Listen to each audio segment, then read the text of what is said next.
ముక్కోటి ఏకాదశి నాడు మీరు చూడండి, తిరుపతి పట్టదు, శ్రీశైలం పట్టదు, భద్రాచలం పట్టదు, దేశంలో ఏ గుమ్మమో పట్టదు, మొత్తం అందరూ అక్కడే ఉంటారు. ఆ రోజు మహాపుణ్యం చేసిన పాపాలన్నీ పోతాయి. అంటే అన్ని పాపాలు చేశాడనమాట ఈయన.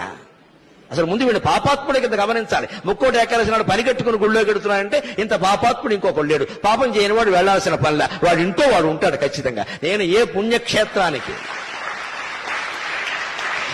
ఏ పుణ్యక్షేత్రానికి, ఏ పుణ్యతీర్థానికి, ఏ పుణ్యతిథి నాడు నేను వెళ్ళాను. ఎందుకంటే నేను ఏ పాపము చేయలేదు, పోవలసినవి ఏం లేవు. నాకు అవసరం లేదు వెళ్ళవలసిందే. ఈ పిచ్చి వదులుకోండి దయచేసి.